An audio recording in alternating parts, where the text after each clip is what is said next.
Untuk awal mulai itu ya istilahnya itu berdiri di atas puing lah. Pabrik knalpot yang kolaps itu kan dalam tanda kutip menyisakan banyak lubang lah. Banyak lubang mulai hutang ataupun apalah. Kita berdiri di atas itulah.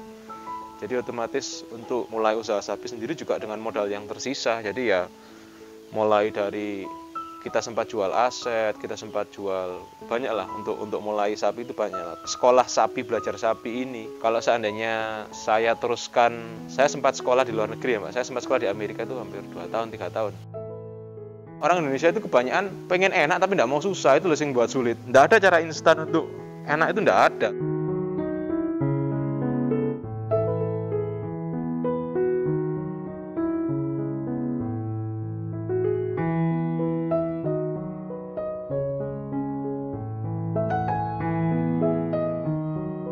Perkenalkan saya William, saya wirausaha asal Malang.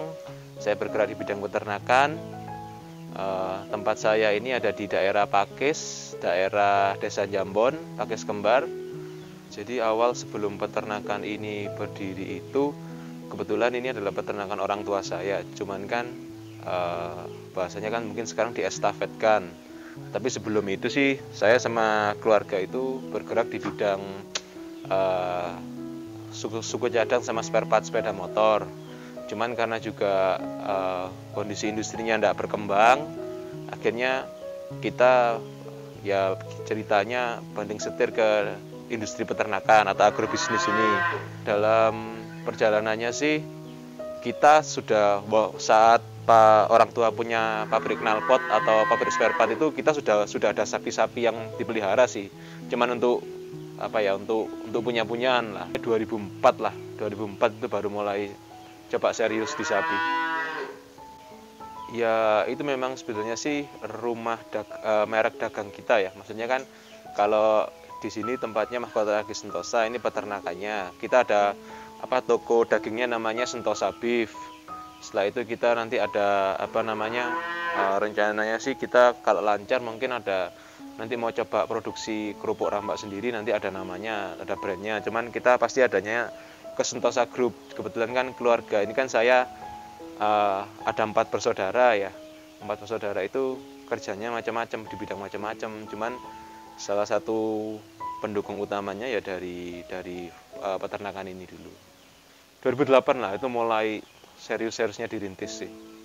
Cuman pada waktu itu kita terbatas bisa trading aja, trading sapi, cari sapi bakalan untuk perusahaan lain, itu aja dulu. Ya waktu itu bahasanya kan setelah perusahaan knalpot itu jatuh ya, kolaps lah ya, karena juga tidak bisa mengimbangi sama perkembangan industri sepeda motor di Indonesia. Untuk awal mulai itu ya istilahnya itu berdiri di atas puing lah. Jadi di atas puing itu kita pabrik knalpot yang kolaps itu kan dalam tanda kutip menyisakan banyak lubang lah, banyak lubang mulai hutang ataupun apalah. Kita berdiri di atas itulah.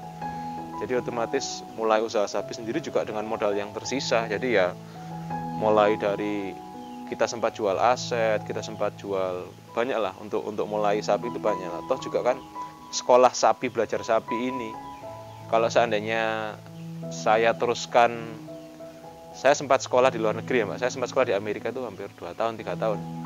Itu kalau SMA sama diploma lah. Terus kalau seandainya itu dikonversikan buat kuliah di sana, universitas di sana bayar sendiri, itu kalau belajarnya habis 4-5 M tuh habis lah, ditipu-tipu orang. Awal-awal itu ditipu-tipu. Kan soalnya kan awal-awal kirim perusahaan itu mainnya sistem timbangan. Itu kan macam-macam caranya orang. Mungkin pernah dengar sapi yang digelonggong, dikasih air, diminumi apa cara-cara kotor lah, maksudnya cara kotor lah. Kita kan enggak seperti itu gitu. Ya banyak kalanya. Waktu itu kan awal-awal juga enggak ngerti. Seharusnya sapi beli 10 juta dibeli 11. Seharusnya 11 dibeli 14. Ya kan otomatis kalah itu sudah.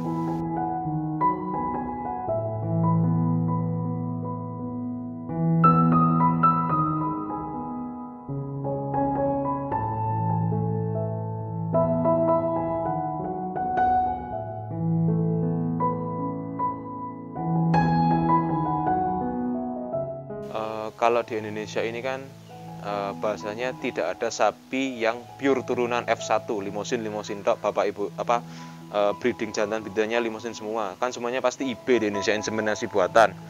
Nah, dengan kata lain ya kita harus benar-benar milih, karena memang karena IB tadi kita tahu di situ bibitnya kelihatan bagus, tapi dalam perjalanan waktu ternyata nanti genetiknya mengikuti yang bapaknya mungkin perah atau induknya perah. Lah itu kan kita tidak ada yang tahu ya, rezeki-rezekian juga lah. Cuman tapi setidaknya bisa diminimalisir dengan cara memilih bibitan itu yang benar-benar baik, benar-benar bagus.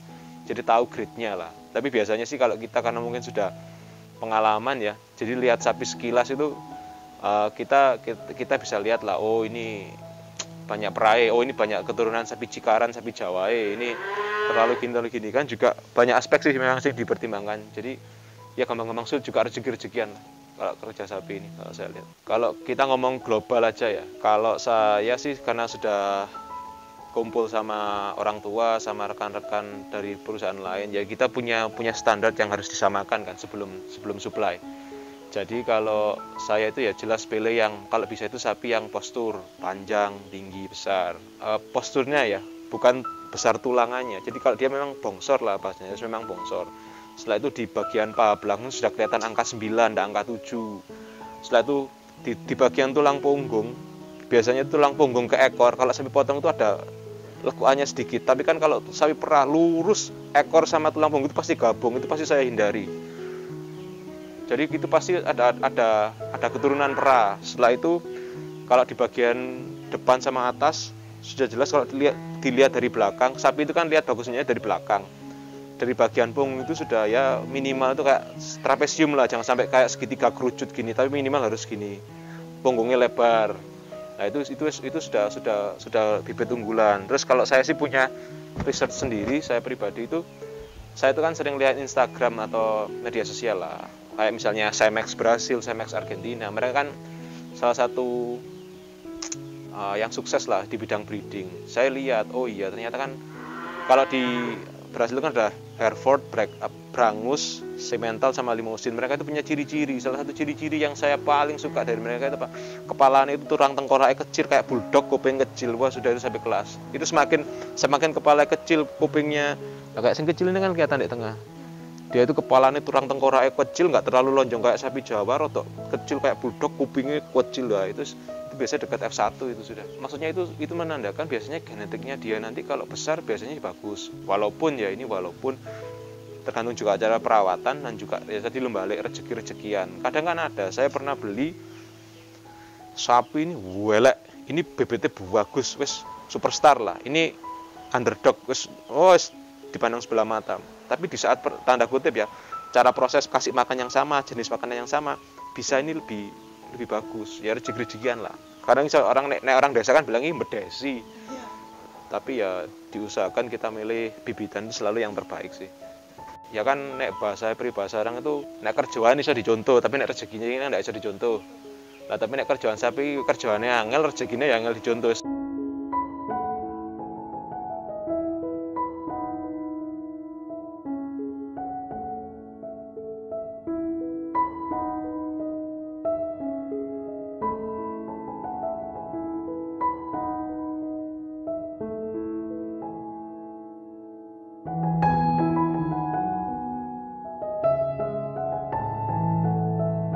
Biasanya sih ini kan juga lagi sulit cari ya, lagi sulit cari. Jadi ya mentok di sini itu kalau lokal yang diikat mungkin cuma 150-200 lah mungkin ya.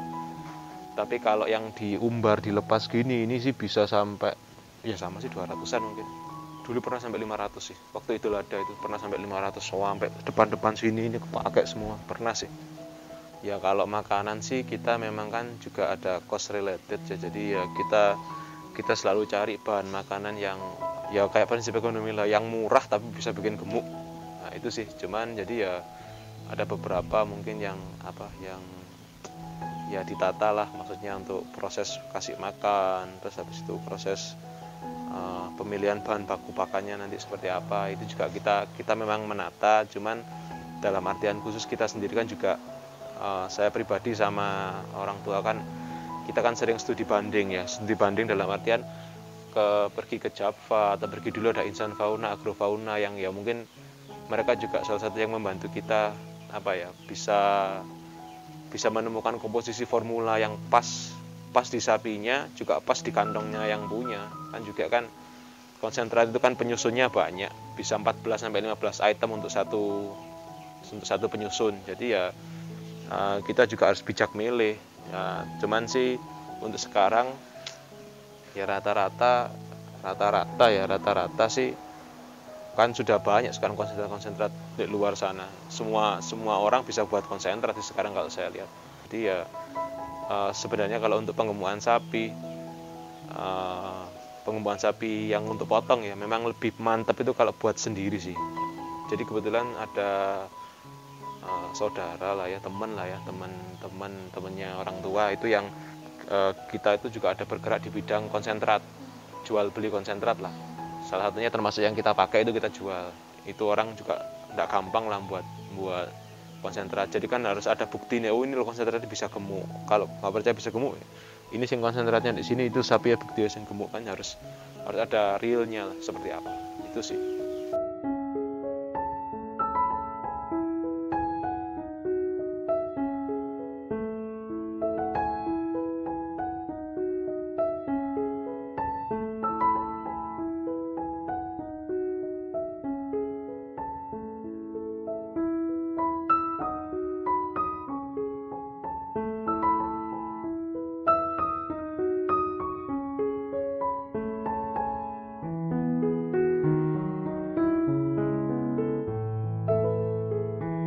Kalau manajemen itu saya juga tidak bisa bilang di sini bagus ya.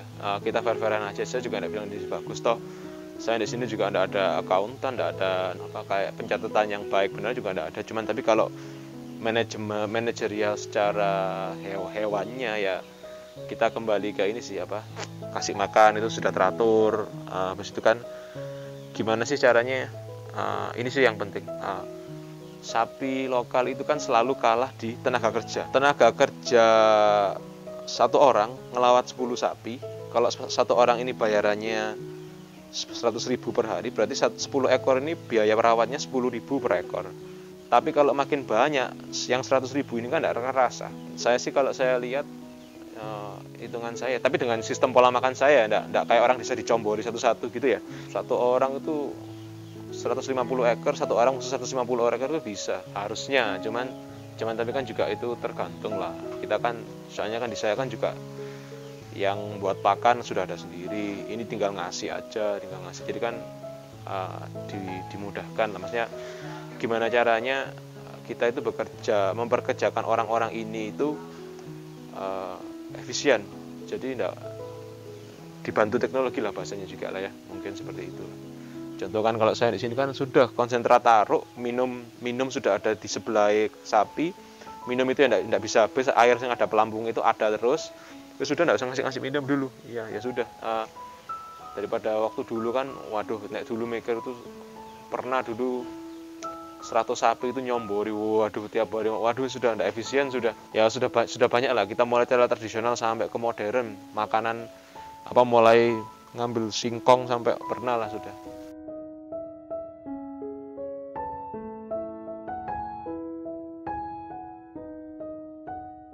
Jual sapi ini kan macam-macam, ada yang dijual jogrokan badan, tawar-tawaran. Biasanya kan jagal-jagal sapi atau belantik-belantik itu kan wis pinter ndelok ini piro sih kira-kira piro, kan sudah pinter.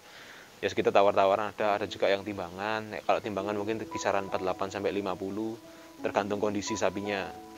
Jadi kalau misal sapi ditimbang perutnya terlalu besar, ya kita pasti antara dua, dikurangi bobotnya atau per kilo hidupnya itu yang dikurangi. 50 ini perutnya gede, 48 kita kan ada hitungan lah, beli modal berapa, dipelihara 120 hari biayanya berapa, nanti ya ada hitungannya lah. Pokoknya ada si spare, oke diambil gitu aja sih.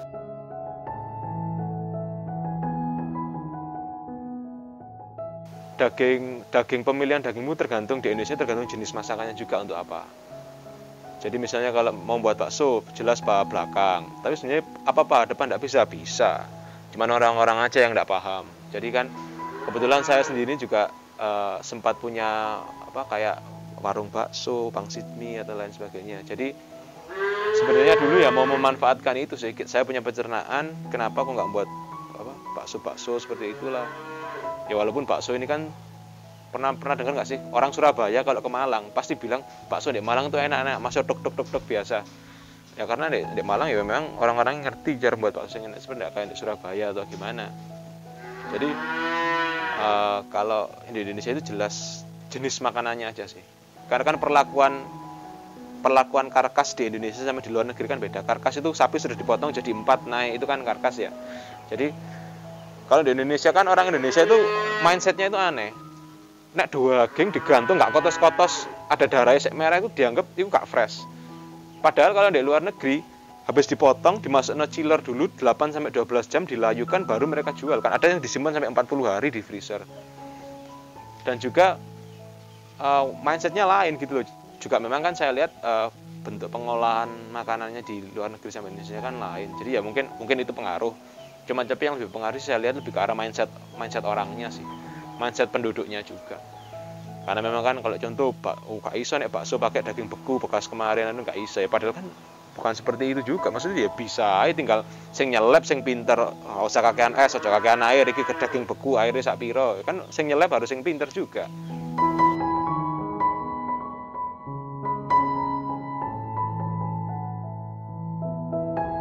Ya saya sih kebetulan kan ada 2, ada yang stunning, ditembak kepalanya, dipingsankan, ditembak kepala itu untuk sapi impor, sama ya cara lokal biasa lah. Walaupun sebenarnya sapi lokal bisa sih di stunning juga. Kebetulan kan saya di RPH ini kan dapat izin dari Dinas Peternakan, ada sertifikasi halal dari MUI saya juga punya. Ya kalau setelah disembelih ya jelas kita kita bagi karkas kita bagi 4.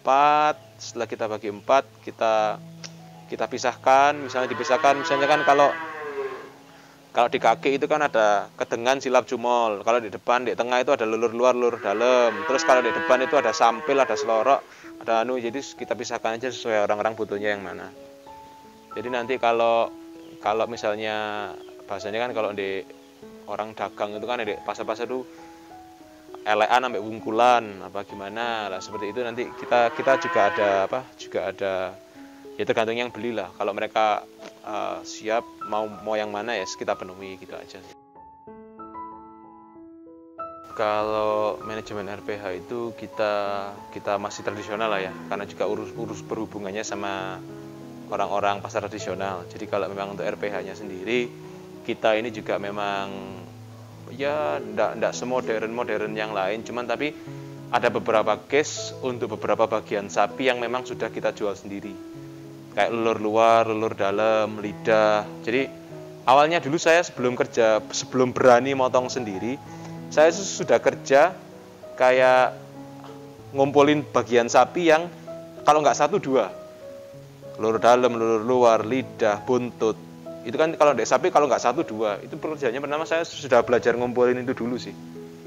Setelah bisa ngumpulin sendiri, lama-kelamaan kan jagal itu kan sudah dititipi uang, tapi saya dijual lain yang lain. Jadi kan kadang nggak dapat, kadang ya apa, sudah ditunggu pelanggan kan juga nggak enak. Akhirnya coba berani motong sendiri. Waktu Idul Adha, saya buka jasa juga potong di sini, orang-orang langsung bawa karkasnya aja. Bisa dilihat di Instagram ya, yang di Sentosa Beef itu kan ada. Lah itu kurang lebih 1 ekor cuma 25 menit kok. Kan kebetulan orang-orang ini kan sudah, waktu saya daftar MUI untuk halal, mereka kan sudah dibimbing lagi, diajari ulang. Terus kan juga kan saya kalau milih untuk pemotongan yang halal, yang syar'i menurut untuk memenuhi keabsahan halal sendiri itu apa sih? Mungkin yang mau memotong harus berwudu, dan juga salah satu yang jadi acuan itu kan yang memotong sendiri biasanya yang nggorok lehernya atau yang menyembelih itu tidak boleh bertato atau seperti apa. Itu kan saya sudah patuh sekali untuk seperti itunya. Jadi ya kurang lebih lah ya, anak-anak itu kan juga kalau saya misal saya tidak ada jasa motong, mereka kalau MUI atau apa butuh tukang sembelih atau apa, mereka bisa diundang. Mereka sudah dapat sertifikasi kok dari saya. Di Malang Raya sendiri ya itu otomatis kan saya tidak tahu kenapa harga kabupaten sama harga kota itu kan harga daging itu beda. Sudah zaman dari dulu lah. Kita kebanyakan sih kita coba, kalau saya suplai di desa, di kabupaten, ya adanya kayak gini. Kalau ke kota harus diseset bersih sampai ketok merah lemah hilang kabeh. Lah itu Itu ya caranya seperti itu aja sih, dibedakannya seperti itu aja. Jadi tidak semuanya caranya sama, tapi kita bisa pilah lah. Kan juga kan potongan sendiri itu kan caranya macam-macam. Kalau di Indonesia kebanyakan dipotong karkas jadi 4, paha depan kanan kiri, paha belakang kanan kiri. Tapi kan kalau di UK atau di Australia namanya itu, kalau di Santoro itu ada primal beef cut. Primal beef cut itu biasanya bisa jadi 12, 16 atau 18. Jadi nanti kan cara nimbang pun macam-macam. Ada sapi kalau di Surabaya di penggirian itu tulang punggung naik ikut ditimbang. Ada yang tulang punggung nggak naik, macam-macam lah. Nanti caranya itu teknisnya itu ada macam-macam sih. Kita awal-awalnya sih ya kita itu kan pasti daging itu orang selalu butuh ya. Daging itu ada beberapa bagian yang mungkin tidak populer, yang tidak akan selalu habis. Lah kita harus mikir caranya itu diolah ya apa. Ya awal-awal sih saya juga sumpek ya. Kalau misalnya motong sehari itu sisa.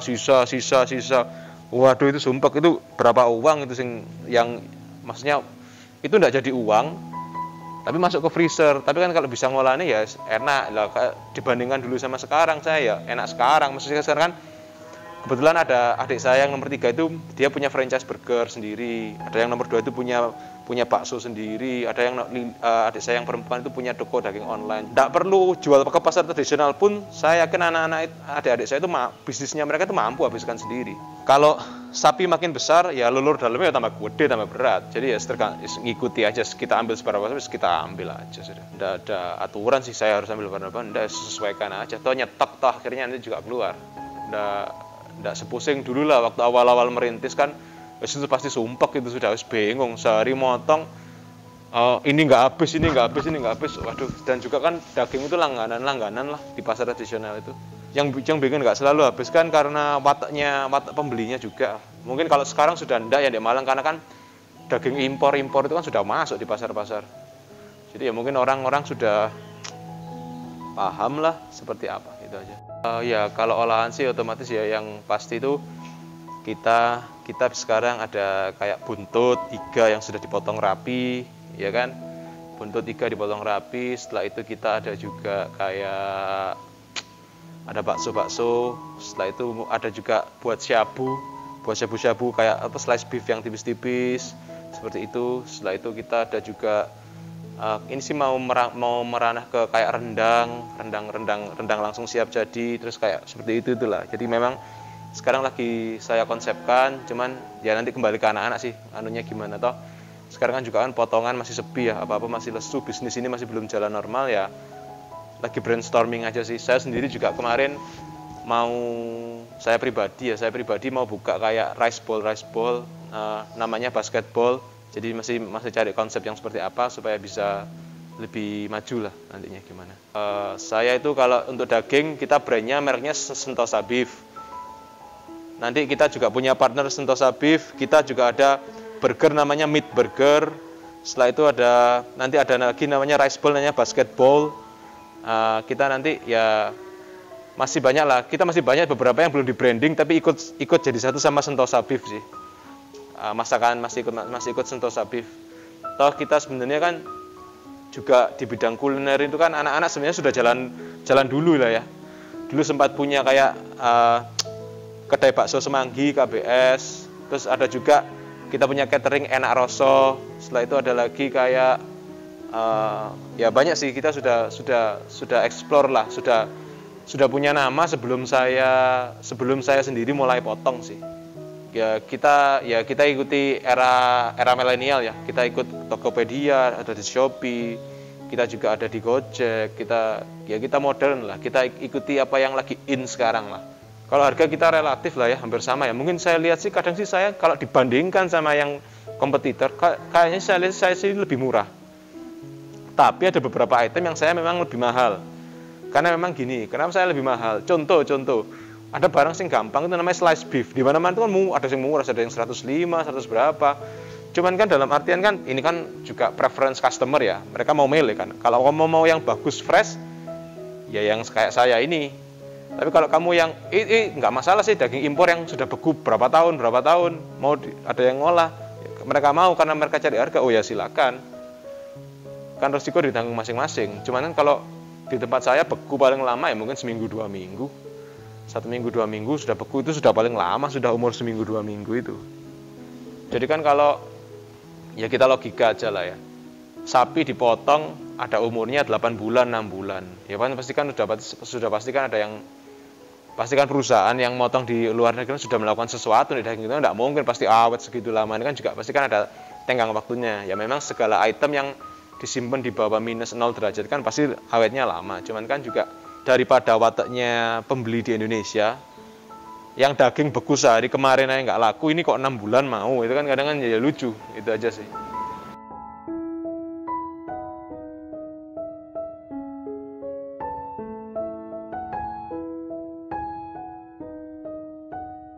Kalau pandemi itu semua merasakan ya, apalagi kan kalau saya kan masih sama perusahaan ini kan masih cari semi tradisional ya, kita harus ke pasar hewan, jadi kayak main sinetron gitu, kejar daku aku tangkap gitu, jadi sembunyi sama aparat juga kan.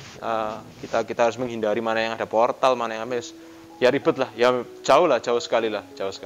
Kalau saya ya, kalau kendala sih lebih dari ini sih, lebih ke arah SDM ya. Kalau SDM itu kan susah sih saya cari pekerja yang benar-benar paham hewan itu susah juga sih. Ya saya nggak tahu ya, mungkin karena dulu masih sistem tradisional combor, mungkin yang buat airnya nggak pinter, sapinya nggak mau minum atau gimana. Tapi kan sekarang kalau makannya sudah selaras sih, ya harusnya sih lebih gampang. Cuman saya kurang bisa memahami. Dari saya pribadi memang kalau orang nggak suka hewan, kerja ke hewan itu ngerti kok. Kalau orang ini itu nggak bisa itu ngerti kok. Jadi memang harus paham betul sih sama hewan itu seperti apa.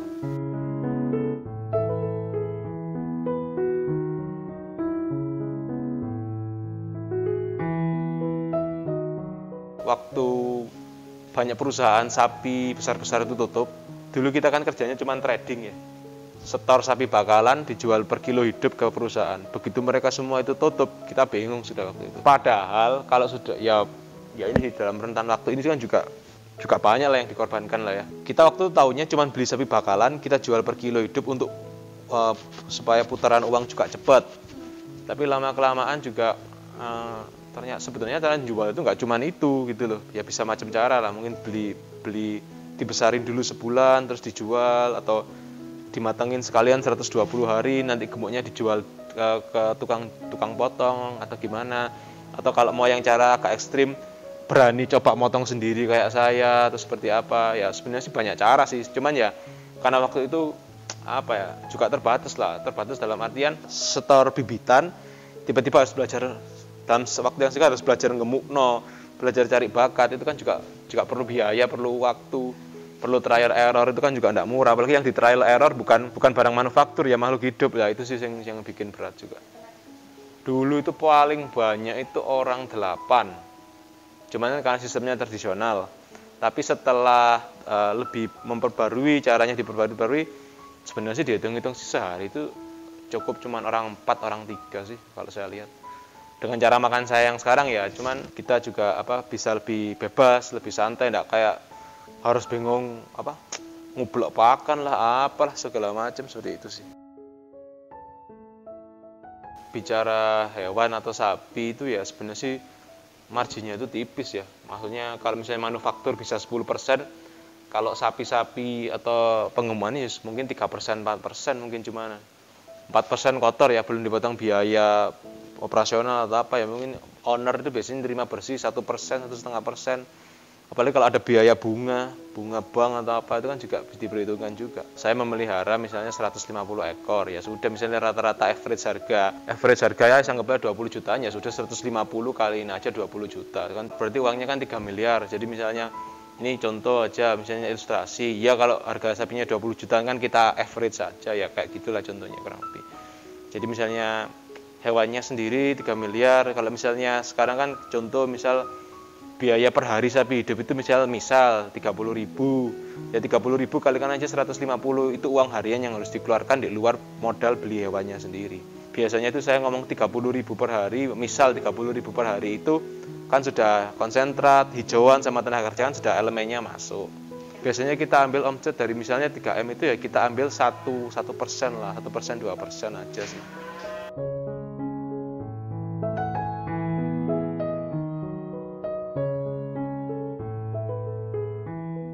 Di Indonesia ini penduduknya banyak. Sudah pasti nanti semakin ke depannya kita bakal persaingan kerja, perebutan lapangan kerja itu pasti lebih sulit. Sedangkan sekarang Indonesia sendiri mendatangkan tenaga kerja asing untuk masuk ke kita. Pertanyaannya kenapa kok dibiarkan masuk? Ternyata jawabannya itu sudah jelas, itu clear. Saya pernah mengalami sendiri ya. Kita dibandingkan tenaga kerja asing, kemampuan satu orang tenaga kerja asing sama tenaga kerja lokal, satu orang itu sebanding 3-8 orang. Sudah jelas. Kalau saya sendiri sebagai pemilik perusahaan, saya dikasih kesempatan untuk tenaga kerja asing, saya ambil tenaga kerja asing. Masih bayarnya lebih mahal, tapi pekerjaan yang Indonesia dikerjakan orang 10, ternyata mereka orang 3 selesai. Lebih murah, masih sama mahal ini 200.000 per hari nih, 100 ribuan per hari tetap lebih murah sing ini. Tidak mungkin lah, kita akan semakin ke belakang, kita akan semakin ke depan, semakin maju, persaingan akan semakin terbuka lebar. Lawan kita sekarang itu juga bukan cuma orang dalam negeri, tapi ada orang luar negeri yang dimasuk aja. Percaya tidak percaya, sebelum saya sampai ke titik ini sekarang, saya pribadi ya, bisa ditanyain ke anak-anak, sebelum anak buah banyak, saya pernah nganter daging sendiri ke pasar tradisional, saya pernah nganter sendiri truk-truk pergi kemana-mana, saya pernah seharian nginep di sini, karena anak buah itu ya di SDM itu nggak masuk, entah sing alasan biodo, tonggone mati atau apalah. Saya pernah ngerawat di sini saya sendiri satu orang ngerawat 150 ekor sendiri saya di sini pernah. Jadi dalam artian di Indonesia terlalu banyak hukum yang sungkan lah, sing apa. Jadi nggak relate lah. Untuk sekarang nggak bisa relate lah. Jadi memang kalau nggak mau soro ya susah sih. Juga mungkin lewat YouTube ini ya, saya sendiri pengen bilang kalau ada pengusaha atau negara mendatangkan tenaga kerja asing, ya ojo protes, introspeksi aja. Kekuranganmu di mana? Kalau saya sendiri sebagai pengusaha dan saya datangkan tenaga kerja asing dan ada warga sekitar atau enggak terima, loh saya akan bilang, lah ini aktivitasnya itu lebih tinggi, produktivitasnya lebih tinggi, dan saya sebagai pengusaha juga harus menekan biaya. Saya enggak salah sih menurut saya. Itu sih kalau saya, tinggal tenaga kerja kita aja mau berbenah atau enggak, itu aja sih. Karena terlalu banyak apa ya, mirip pengacara lah, pekerja banyak acara itu, dikit-dikit tonggone mati, ngawat, libur, adus, nggak bisa lah kayak gitu, menurut saya, harus profesional.